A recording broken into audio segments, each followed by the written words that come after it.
Welcome back. सबसे पहले खबर यह है कि मुस्लिम लीग नून और पीपल्स पार्टी के वज़रा की लफ्जी गोलाबारी जारी है। पीपल्स पार्टी ने सेनेट और कौमी असम्बली से वॉकआउट कर दिया।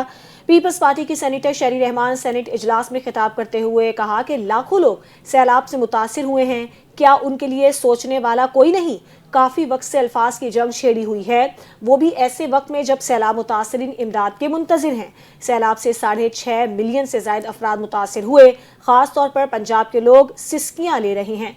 उन्होंने कहा कि पीपल्स पार्टी के पास 2022 के सैलाब से बाद की सूरत हाल से निमटने का तजर्बा है। हम इंटरनेशनल एड अपना हक समझते हैं, इसको भीख नहीं कहा जा सकता।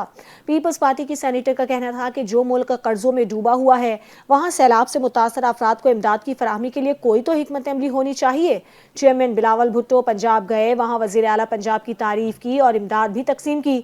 दूसरी जानिब तहरीक इंसाफ के रहनुमा बैरिस्टर अली जफर ने सेनेट में इजहार ख्याल करते हुए मुस्लिम लीग नून और पीपल्स पार्टी पर शदीद तनकीद की और कहा, आज कल एक तारीखी मुकाबला जारी है जिसमें नून लीग बड़ी सड़कों और इमदाद का क्रेडिट ले रही है, जबकि हकीकत यह है कि सैलाब मुतासरीन ताहाल इमदाद के मुंतज़िर हैं। किसानों की फसलें तबाह हो गई, लोग बेयारो मददगार हैं, मगर हुक्मरान जमातें सियासी पॉइंट स्कोरिंग में मसरूफ हैं। नून लीग और पीपल्स पार्टी ने मुल्क पर सबसे ज्यादा हुकूमत की, मगर आज भी प्रेस कॉन्फ्रेंस और इल्जामात के सिवा कुछ नहीं हो रहा। पोजीशन खुश ना हो, कोशिश करेंगे कि दोस्तों को मनाकर वापस ले आएं। सियासत में नरमी गर्मी चलती रहती है। वज़ीर कानून आज़म नज़ीर तारड़ ने सेनेट के इजलास में इज़हार ख्याल करते हुए सैलाब से होने वाले नुकसान का तखमीना लगाया जा रहा है। पंजाब हुकूमत ने बहुत मेहनत करके सैलाब से निपटा। उन्होंने कहा कि अगर किसी के अल्फाज से दिल आज़ारी हुई है तो बतौर सियासी कारकुन मुझे दुख है। सदर ज़रदारी बुजुर्ग सियासतदान हैं, वो सुलहकार का किरदार अदा करेंगे। उन्होंने कहा कि पानी की तकसीम इंडस रिवर के मुआहदे के तहत ही होगी। पाकिस्तान पीपल्स पार्टी का पार्लियामान में हुकूमत से अदम ताउन का फैसला। पीपल्स पार्टी ने कानून साजी में विफाकी हुकूमत का साथ देने से माजरत कर ली है। हुकूमत ने पीपल्स पार्टी से कानून साजी में ताउन की दरख्वास्त की थी। ज़राए के मुताबिक पीपल्स पार्टी पार्लियामेंट के इजलासों में अलामती तौर पर शिरकत करेगी, किसी भी कानून साजी में हुकूमत की हिमायत नहीं करेगी। पीपल्स पार्टी का मौक़िफ़ है कि हालात की मजीद खराबी के जिम्मेदार पंजाब हुकूमत होगी। हुकूमती ज़राए के मुताबिक वज़ीर आज़म की वतन वापसी पर मामला नोटिस में लाएंगे। सिंध के सीनियर वजीर शर्जील मेमन का वजीर इत्तलात पंजाब अज़मा बुखारी पर जवाबी वार। कहा, सैलाब मुतासरीन की महरूमियों पर सियासत करना न सिर्फ अफसोसनाक बल्कि इंतहाई शर्मनाक रवैया है। हमारा मुतालबा साफ और सीधा है कि मुतासरीन की अमली मदद की जाए, ना कि सिर्फ बयान दिए जाएँ और तस्वीरें बनवाई जाएँ। जनूबी पंजाब के लोग पंजाब हुकूमत को पुकार रहे हैं, लेकिन वहाँ तरजीहात सिर्फ फोटो सेशन और दिखावे तक महदूद है। शर्जील मेमन ने कहा कि कैमरे एक तरफ रखकर मुतासरीन तक फौरी इमदाद पहुँचाई जाए। पंजाब में ना घर बन रहे हैं, ना ही सैलाब मुतासरीन को सोलर पैनल मिल रहे हैं, सिर्फ भाषण दिए जा रहे हैं। सिंध हुकूमत 21 लाख घर बना रही है और मुतासरा ख़ानदानों को सोलर पैनल फराहम कर रही है। हमारा काम आवामी खिदमत है, दिखावे की सियासत नहीं। कौम मुसीबत में है और हम छुट्टी नहीं मनाते, हर वक्त आवाम के दरमियान और उनके मसाइल हल करने को मौजूद होते हैं। सिंध पंजाब हुकूमतों के दरमियान कशीदगी का मामला है। सदर मुमलिकत आसिफ अली जरदारी ने वफाकी वज़ीर दाखिला मोहसिन नकवी को फौरी कराची तलब कर लिया। सदर मुमलिकत आसिफ अली जरदारी ने मोहसिन नकवी से टेलीफोनिक राबता किया और मामले पर अहम बातचीत की गई। सिंध और पंजाब हुकूमतों के दरमियान हालिया कशीदगी के मामले पर तबादला ख्याल किया गया। सदर आसिफ अली जरदारी ने वज़ीर दाखिला को तनाव कम करने और सूरत हाल का जायजा लेने की हिदायत की। सदर जरदारी ने वफाकी और सूबाई सतह पर मामलात को अफ़ाम व तफ़हीम से हल करने पर जोर दिया। खबर यह है कि पाकिस्तान और मलेशिया के दरमियान दिफाई ताउन का मुआहदा तय पा गया। हलाल गोश्त की बरामद, चावल की फराहमी समेत दीगर कई शोबों में अहम मुआहदे। वज़ीर-ए-आज़म शहबाज शरीफ की मलेशियन हम मनसब से मुलाकात, दोनों ममालिक के करीबी और बरादराना ताल्लुकात को मज़ीद फ़रोग़ देने पर इत्तेफाक। तिजारत समेत मुख्तलिफ शोबों में ताउन बढ़ाने के हवाले से तफसीली गुफ्तगू। फ़लस्तीन की मौजूदा संगीन सूरत हाल पर भी बातचीत। आलमी उमूर पर मुश्तरका कोशिशों की ज़रूरत पर जोर दिया। मलेशिया के वज़ीर-ए-आज़म ने कहा, पाकिस्तान भारत के दरमियान तनाज़ा ख़ित्ते के अमन के लिए ख़तरा है। शहबाज शरीफ ने मलेशिया के वज़ीर-ए-आज़म की किताब की तारीफ़ की और कहा, यह किताब इस्लामाबाद और कुआलालंपुर के दरमियान पुल का किरदार अदा करेगी। मलेशिया को तरक्की याफ्ता बनाने में वज़ीर-ए-आज़म अनवर इब्राहिम का किरदार काबिल तहसीन है। पाकिस्तान और मलेशिया के दरमियान मजबूत और गहरे बरादराना ताल्लुकात हैं। दोनों मुल्क मिलकर काम करें तो हम IMF को हमेशा के लिए खुदा हाफिज कह देंगे। वज़ीर आज़म शहबाज शरीफ का फोरम से खिताब, कहा पाकिस्तान मुआशी इस्तेहकाम की तरफ बढ़ रहा है। वज़ीर आज़म ने मलेशिया की कंपनियों को टूरिज्म सेक्टर में सरमायाकारी की दावत दी। मलेशियन वज़ीर आज़म अनवर इब्राहिम ने कहा कि पाकिस्तानी कंपनियों के लिए मलेशिया में तिजारत के दरवाजे खुले हैं। आसियान के प्लेटफॉर्म से मुआशी तरक्की हासिल की जा सकती है। पाकिस्तान से तिजारती ताल्लुकात को फ़रोग़ देना चाहते हैं। कारोबारी ताउन बढ़ाने के लिए बाहमी रवाबित को फ़रोग़ देना होगा। पाकिस्तान की मईशत के लिए बड़ी खुशखबरी। ब्लूमबर्ग ने पाकिस्तानी मईशत के हक़ में बड़ा एतराफ़ कर लिया। अमरीकी जरीदे के मुताबिक पाकिस्तान उन चंद ममालिक में शामिल है जिनके दिवालिया होने के खदशात में नुमाया कमी आई। रिपोर्ट में बताया गया है कि पाकिस्तान ने गुज़िश्ता 15 माह में 2200 पॉइंट्स बेहतरी दिखाई, जो मईशत में इस्तेहकाम और पायदार बेहतरी की अलामत है। ब्लूमबर्ग के मुताबिक दुनिया भर की उभरती हुई मईशतों में पाकिस्तान की कारकर्दगी दूसरे नंबर पर है, जबकि तुर्किया पहले नंबर पर है। रिपोर्ट में कहा गया जनूबी अफ्रीका और एल सल्वाडोर में बेहतरी आई है, जबकि मिस्र, नाइजीरिया और अर्जेंटाइन में माशी खतरात बढ़ रहे हैं। वज़ीर आज़म शहबाज शरीफ का पाकिस्तानी मईशत से मुतल्लिक ब्लूमबर्ग की रिपोर्ट का खैर मकदम, कहा ब्लूमबर्ग की रिपोर्ट अहम संगी मील है, पाकिस्तान की तरक्की का सफर अब रुकेगा नहीं। अडियाला जेल रावलपिंडी में बानी तहरीक इंसाफ और उनकी अहलिया बुशरा बीबी के खिलाफ तोशाखाना 2 केस की समाअत में इस्तग़ाज़ा के आखिरी गवाह पर जिरह मुकम्मल कर ली गई है। अडियाला जेल में कायम स्पेशल जज सेंट्रल शाहरुख अर्जुमन की अदालत में समाअत हुई। बानी PTI और बुशरा बीबी को पेश किया गया। अदालत की जानिब से बानी PTI और बुशरा बीबी दोनों मुल्ज़िमान को सेक्शन 342 के तहत सवालनामे फराहम किए गए और आइंदा समाअत पर जवाब जमा कराने की हिदायत कर दी गई। बानी और बुशरा बीबी 8 अक्टूबर को आइंदा समाअत पर सवालनामे में दर्ज सवालात के जवाब देंगे। खबर यह कि इस्लामाबाद की अदालत ने PTI रहनुमा उमर अयूब, शेख वकास और जरताज गुल को गिरफ्तार करके पेश करने का हुक्म दे दिया। PTI रहनुमाओं के खिलाफ संजानी जलसा केस की समाअत इंसदाद दहशतगर्दी अदालत इस्लामाबाद में हुई, जिसमें अदालत ने उमर अयूब, शेख वकास और जरताज गुल के वारंट गिरफ्तारी जारी कर दिए।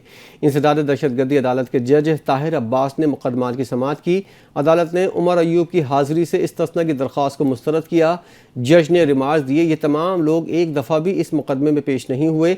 समाअत के दौरान PTI रहनुमाओं की जानिब से सरदार मसरूफ़ खान, आमना अली और मुर्तज़ा तूरी एडवोकेट पेश हुए। अदालत ने मज़ीद समाअत 20 अक्टूबर तक मुलतवी कर दी। अहम खबर है, कराची के कारोबारी तबके को भत्ताखोरी के बढ़ते खतरात का मामला है। MKM पाकिस्तान के डिप्टी पार्लिमानी लीडर ताहा अहमद खान ने वज़ीर आला सिंध को खत लिख दिया है। इसी हवाले से बात करेंगे अपने नुमाइंदे ताहा मलिक से। ताहा, खत में क्या दर्ज किया गया है? जी बिल्कुल, देखिए कराची में भत्ताखोरी के बढ़ते खतरात पर MKM पाकिस्तान के डिप्टी पार्लिमानी लीडर ताहा अहमद खान ने वज़ीर आला सिंध को खत लिखकर शदीद तशवीश का इज़हार किया है। खत में कहा गया है कि शहर के आम ताजिर और सनअतकार जो मुल्की मईशत के रीढ़ की हड्डी हैं, भत्ताखोरी के नोटिस मौसूल होने की इत्तला दे रहे हैं। बाद वाक़यात में गोलियों के निशानात भी भेजे गए हैं, जिससे ताजिरों में खौफ और हिरास फैल गया है। कराची चैम्बर ऑफ कॉमर्स ने अपने मेम्बरान को हाई अलर्ट सिक्योरिटी एडवाइजरी जारी कर दी है। खत में कहा गया है कि ये जराइम न सिर्फ इंसानी जानों के लिए खतरा है, बल्कि कराची की मईशत और मुल्क की माली सेहत के लिए भी नुकसानदेह है। MKM ने हुकूमत से मुतालबा किया है कि सिंध पुलिस, रेंजर्स और इंटेलिजेंस इदारों पर मुस्तबिल हाई लेवल टास्क फोर्स कायम की जाए, तजारती इलाकों में गश्त और निगरानी बढ़ाई जाए और ताजिरों के लिए फौरी रद्द-ए-अमल देने वाला हेल्पलाइन सेल भी कायम किया जाए। खत में कराची सेफ सिटी मंसूबे की सुस्त रवि पर भी अफसोस का इज़हार किया गया है और इसकी जल्द तकमील पर जोर दिया गया है। जी ताहा, आपका बहुत शुक्रिया। साबिक सेनेटर मुश्ताक अहमद की इजरायली हिरासत से रिहाई के मामले पर दफ्तर खारजा ने पेशरफ से आगाह कर दिया। तर्जुमान दफ्तर खारजा के मुताबिक पाकिस्तान की वजारत खारजा उर्दन के दारुलहुकूमत ओमान में मौजूद अपने सफारत खाने के जरिए मुश्ताक अहमद की बाहिफाजत वापसी के लिए कोशिशें कर रही है। उर्दन की हुकूमत के कीमती ताउन से उम्मीद है ये अमल आइंदा चंद रोज़ में मुकम्मल होगा। ब्रादर मुल्क की मिसाली ताउन और फ़राख दलाना हमायत पर तहे दिल से शुक्रगुजार हैं। कराची के इलाके बलोच कॉलोनी में पुलिस और डाकुओं के दरमियान मुकाबले में एक डाकू हलाक जबकि 2 जख्मी हालत में गिरफ्तार कर लिए गए हैं। पुलिस मुकाबले की CCTV फुटेज NTA न्यूज़ ने हासिल कर ली है। खबर आपको दे रहे हैं कराची से। बलोच कॉलोनी में पुलिस और डाकुओं के दरमियान मुकाबला हुआ है। इस मुकाबले के दौरान एक डाकू हलाक हुआ है जबकि 2 जख्मी हालत में गिरफ्तार कर लिए गए हैं और इसकी CCTV फुटेज भी NTA न्यूज़ ने हासिल कर ली है। इसी हवाले से बात करेंगे अपने नुमाइंदे जीशान मलिक से। जी जीशान। جی بالکل، کوچ کالونی کے علاقے میں پولیس اور ڈاکوؤں کے درمیان جو ہے وہ مقابلہ ہوا ہے، جس کے نتیجے میں ایک ڈاکو ہلاک جبکہ 2 ڈاکو زخمی حالت میں گرفتار ہوئے تھے۔ واقعے کی جو CCTV فوٹیج ہے وہ NTN نیوز نے حاصل کی تھی۔ فوٹیج میں واضح طور پر دیکھا جا سکتا ہے کہ پولیس اہلکار پکٹ پر کھڑے ہو کر موٹر سائیکل سواروں کی چیکنگ کر رہے تھے۔ اسی دوران گلی سے نکلنے والے 3 موٹر سائیکل سواروں نے ایک اہلکار نے رکنے کا اشارہ کیا، مگر ملزمان نے نہ رکنے کی بجائے فرار کی کوششیں کی اور کچھ فاصلے پر جاتے ہی ملزمان نے پولیس اہلکاروں پر فائرنگ کر دی۔ فوٹیج میں ایک اہلکار کو بھاگتے ہوئے جوابی فائرنگ کرتے ہوئے بھی دیکھا جا سکتا ہے، جبکہ دیگر جو پولیس اہلکار تھے موٹر سائیکلوں پر ملزمان کے پیچھے روانہ ہوئے۔ فائرنگ کے باعث سڑک پر جو ہے ٹریفک کو روک دیا گیا تھا، تاہم پولیس کے مطابق مقابلے میں ایک ملزم ہلاک اور 2 ملزموں کو زخمی حالت میں گرفتار کر لیا گیا ہے، جن کے قبضے سے 2 پستول اور 1 موٹر سائیکل اور موبائل فون اور نقدی برآمد کی گئی ہے۔ ذیشان ملک، آپ کا شکریہ۔ وفاقی حکومت نے اسلام آباد لوکل گورنمنٹ ایکٹ میں دوبارہ ترمیم کا فیصلہ کر لیا۔ مجوزہ ترمیم کے تحت مقامی حکومت نہ ہونے پر حکومت ایڈمنسٹریٹر تعینات کر سکے گی۔ تعینات کیا گیا ایڈمنسٹریٹر حکومت کی ہدایت پر عمل کرنے کا پابند ہوگا۔ مجوزہ ترمیم کے تحت ایڈمنسٹریٹر کو ٹیکس نافذ کرنے کا اختیار ہوگا۔ مقامی حکومت کی تجویز کردہ ٹیکس کی منظوری پارلیمنٹ سے لی جائے گی۔ پارلیمنٹ کے پاس 60 دن میں ٹیکس تجویز مسترد کرنے کا اختیار ہوگا۔ مقررہ وقت میں تجویز مسترد نہ ہونے پر ٹیکس تجویز خود بخود منظور ہوگی۔ مجوزہ ترمیم قومی اسمبلی میں پیش کی جائے گی۔ کراچی کے مختلف علاقوں میں پولیس کی جرائم پیشہ عناصر کے خلاف کارروائیوں کا سلسلہ جاری ہے۔ مختلف کارروائیوں میں 10 ملزمان کو گرفتار کر لیا گیا۔ عارف حبیب کی رپورٹ۔ شہر قائد میں پولیس کی جرائم پیشہ عناصر کے خلاف کارروائیوں کا سلسلہ جاری۔ سکن پولیس نے مکی شاہ قبرستان کے قریب کارروائی کے دوران اسٹریٹ کرائم میں ملوث 2 ملزمان طاہر اور ماجد کو گرفتار کیا۔ رینجرز نے لانڈی بابر مارکیٹ میں کارروائی کے دوران 3 ملزمان کو دھر لیا۔ شرافی گوڈ پولیس نے ملزم خالد سیال کو گرفتار کیا، جبکہ شالاتی پولیس نے ملیر ندی کے قریب کارروائی میں اسٹریٹ کرائم میں ملوث 2 ملزمان کو گرفتار کیا۔ فیلر پولیس نے ایک ملزم اسماعیل کو دھر لیا۔ ملزم سے چوری کی موٹر سائیکل بھی برآمد ہوئی۔ ادھر عوامی مرکز سپر ہائی وے پر غلام نبی اور اسامہ فائرنگ سے زخمی ہوئے، جبکہ سپر ہائی وے جمالی پل سے نامی خاتون کی لاش ملی۔ مرکزی مسلم لیگ سندھ کے صدر فیصل ندیم نے کراچی میں پریس کانفرنس کرتے ہوئے آؤ سنبھالے کراچی مہم کے آغاز کا اعلان کر دیا۔ اس مہم کے تحت شہر بھر میں عوامی احتجاج، آل پارٹیز کانفرنس اور آگاہی پروگرام منعقد ہوں گے۔ 19 اکتوبر کو اورنگی تا کورنگی حقوق کراچی مارچ نکالا جائے گا، جس میں عوام کی بڑی تعداد شریک ہوگی۔ فیصل ندیم نے کہا، کراچی پاکستان کی معاشی شہرک ہے، لیکن بدقسمتی سے حکمرانوں نے ہمیشہ اس شہر کو نظر انداز کیا۔ آج تک کراچی کی اصل آبادی کا تعین نہیں کیا، جبکہ ترقیاتی منصوبے برسوں سے ادھورے ہیں۔ انہوں نے کہا، اسلام آباد اور لاہور میں منصوبے چند ماہ میں مکمل ہوتے ہیں، لیکن کراچی میں ریڈ لائن، K4 اور دیگر منصوبے التوا کا شکار ہیں۔ یونیورسٹی روڈ کھود کر عوام کو اذیت دی جا رہی ہے۔ چند بسوں کی سڑکوں پر لانا ترقی نہیں۔ انہوں نے مطالبہ کیا، میئر کراچی کو براہ راست عوام کے ووٹ سے منتخب کیا جائے اور امن و امان سمیت تمام اختیارات دیے جائیں تاکہ شہر کے مسائل مستقل بنیادوں پر حل ہوں۔ کچھ عالمی خبریں شامل کرتے ہیں۔ غزہ جنگ بندی کے حوالے سے جاری امریکی کوششوں میں نیا موڑ آیا ہے۔ حماس، اسرائیل اور امریکی وفود کے درمیان مذاکرات آج ہوں گے۔ مذاکرات کا محور صدر ٹرمپ کا 20 نکاتی امن منصوبہ ہوگا۔ ڈونالڈ ٹرمپ کی سربراہی میں اسرائیلی مذاکراتی وفد آج مصر پہنچے گا۔ حماس کی قیادت خلیل الحیا کر رہے ہیں، جو وفد کے ہمراہ پہلے ہی قاہرہ پہنچ چکے ہیں۔ امریکہ کا کہنا ہے کہ ہم تمام یرغمالیوں کی رہائی کے قریب پہنچ چکے ہیں۔ مصر کی وزارت خارجہ کے مطابق فلسطینی قیدیوں اور اسرائیلی یرغمالیوں کے مجوزہ تبادلے پر بات چیت کی جائے گی۔ امریکی ایلچی اسٹیو وٹکوف بھی مذاکرات میں شامل ہوں گے۔ عرب میڈیا نے دعویٰ کیا ہے کہ حماس نے بین الاقوامی نگرانی میں غیر مسلح ہونے پر بھی آمادگی ظاہر کر دی ہے، تاہم تنظیم کو بعض نکات پر تحفظات بھی درپیش ہیں، جن پر آج بیٹھک میں بحث متوقع ہے۔ غزہ پر اسرائیلی مظالم کے خلاف پاکستان سمیت مختلف ممالک میں لاکھوں افراد اظہار یکجہتی کے لیے سڑکوں پر نکل آئے۔ پاکستان میں فلسطینیوں سے اظہار یکجہتی کے لیے احتجاج کیا گیا۔ دوسری جانب ڈچ پولیس کے مطابق نیدرلینڈ کے دارالحکومت ایمسٹرڈیم میں 2.5 لاکھ افراد نے غزہ پر اسرائیلی مظالم کے خلاف مارچ کیا۔ اس دوران مظاہرین کی جانب سے حکومت سے اسرائیل سے تعلقات ختم کرنے کا مطالبہ کیا گیا۔ غزہ پر اسرائیلی مظالم کے خلاف ترکی میں بھی ہزاروں لوگ احتجاج کر رہے ہیں۔ انقرہ اور استنبول میں ہزاروں مظاہرین نے فلسطینیوں کی نسل کشی بند کرنے کا مطالبہ کیا۔ چیچا وطنی میں 78ویں سالانہ عرس مبارک سید مدد حسین شاہ المعروف گوڑیاں والی سرکار کی تقریبات جاری ہیں۔ مزید بات کریں گے اپنے نمائندے میاں عرفان سے۔ جی عرفان۔ جی بالکل، ہم اس وقت موجود ہیں احمد نگر المعروف بابا نذیر حسین شاہ صاحب کے مزار پہ۔ یہاں پہ 78واں عرس مبارک کی تقریب کا سلسلہ شروع ہو چکا ہے۔ یہاں پہ چادر پوشی بھی کی جا رہی ہے اور ختم کی تقریب کا بھی انعقاد کیا گیا ہے۔ یہاں پہ ہزاروں عقیدت مندوں نے شرکت بھی کی ہے۔ ہمارے ساتھ اس وقت پیر سید حماد رضا کاظمی اور پیر سید علی رضا کاظمی صاحب موجود ہے، ہم ان سے بات کر لیتے ہیں اس حوالے سے کیا کہتے ہیں۔